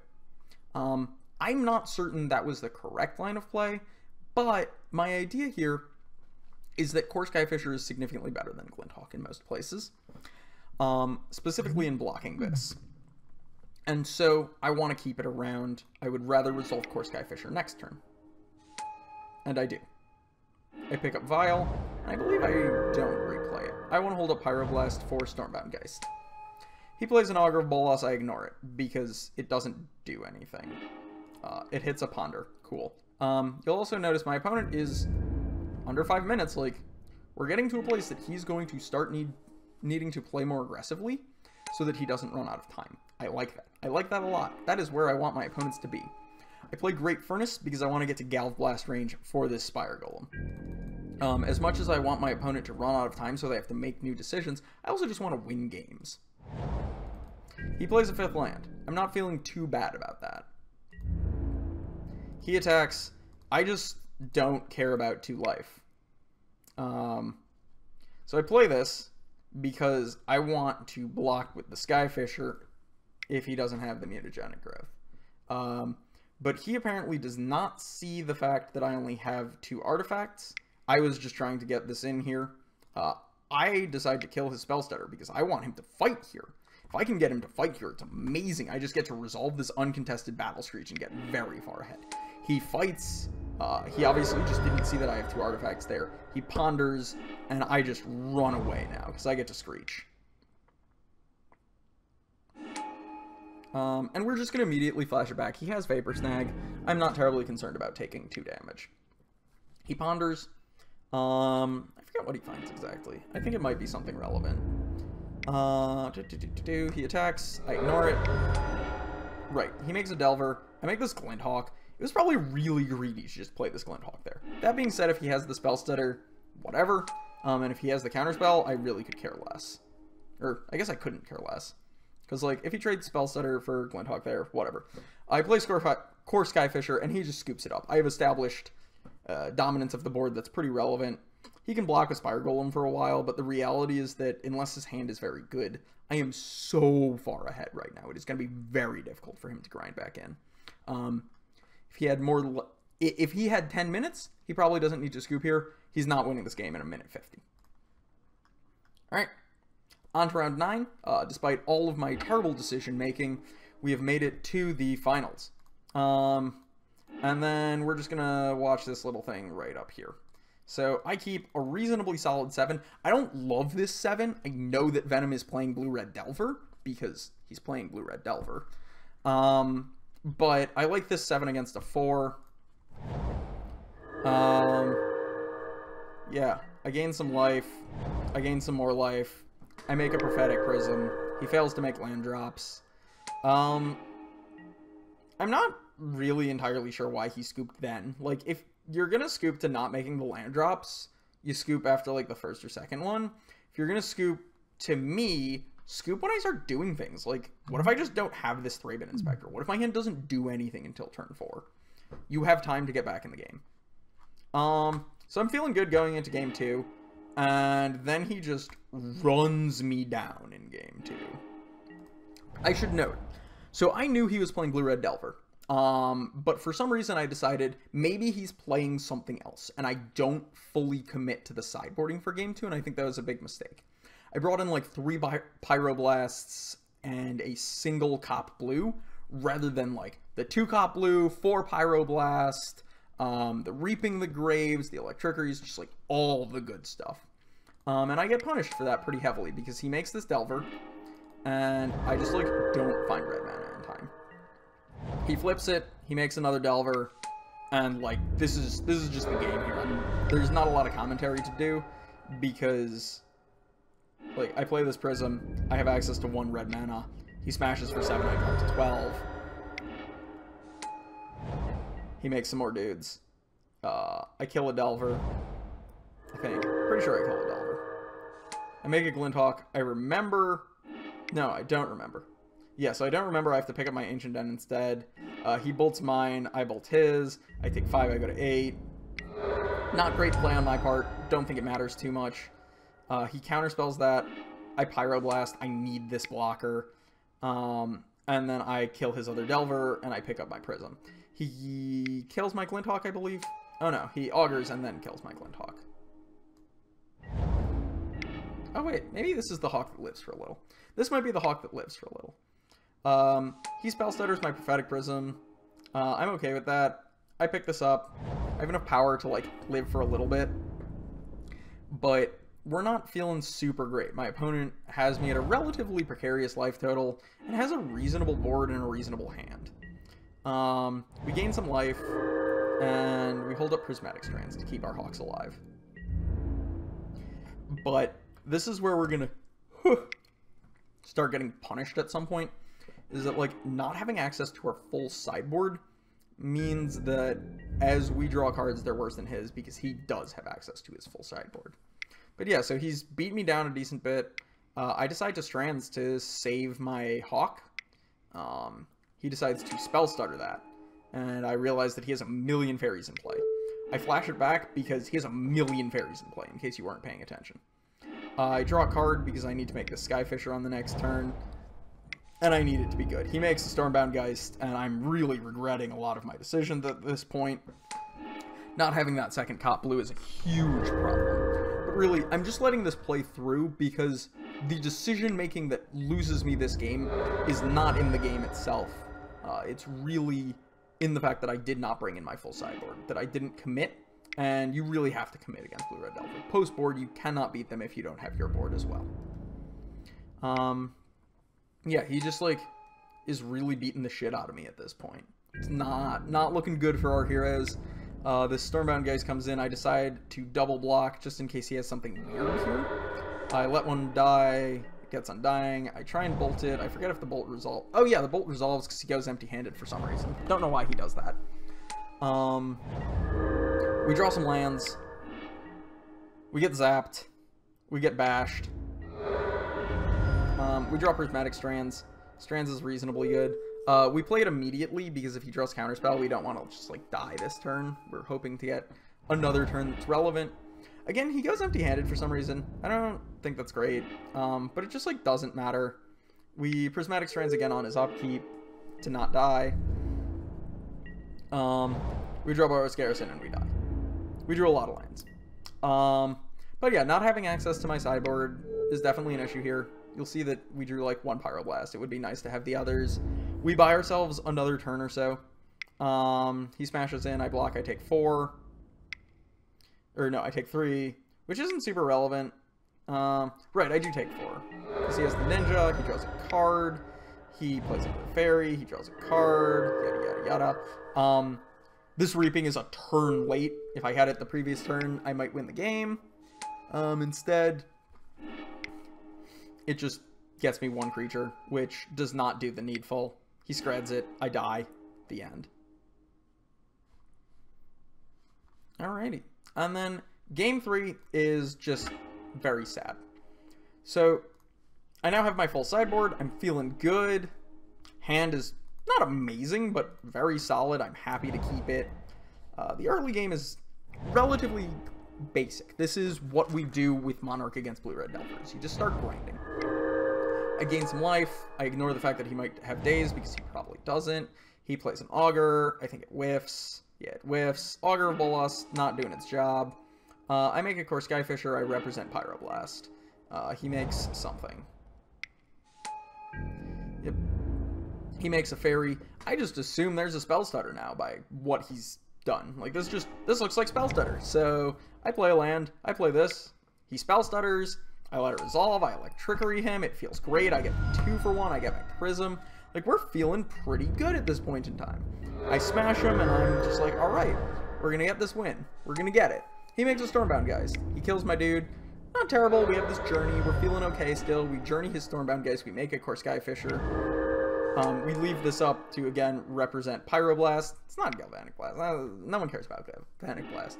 But that Pyroblast hopefully slows him down a little. And then we draw the Pyroblast. Again, we're feeling good. He counterspells. I should not have Pyroblasted that counterspell. That was a huge mistake. It's not a game-losing mistake, but it's not a good thing that I did there. He makes a Delver. He kills my dude. He smashes me in the face. I make a Hawk. I pick things up. I put them back down. I play land. I gain some life. I put a pause in his upkeep. He can already play any counterspell he has. When he brainstorms, I kill his Delver. I don't want none of that happening. I just do not want that happening. I should have waited. I should have let him resolve brainstorm and then in my end step still kill his Delver. But it's not a huge difference. The reason I kill it aggressively, I want him to think I have more burn than I do. I determine that he probably has Ninja and probably doesn't have Mutagenic Growth. And then the game just goes to shit. I already had 3 lands in hand, I draw a land. He draws a Delver. And he knows that last card down, so I know it's going to flip. I draw a Glint Hawk. Alright, Glint Hawk is great. He has Spellstar. And then we just stop playing Magic sometime around now. He flips. Yeah, it's a Gush. Like, we're not doing great. We decide not to trade here. He ninjas the Delver. I don't know. Like, card advantage is great. But having to reflip Delver is awkward. But then he just, like, plays another Delver. I get a Glint Hawk. I pick up a thing. I put it back down. I believe I find a removal spell and I kill his Ninja.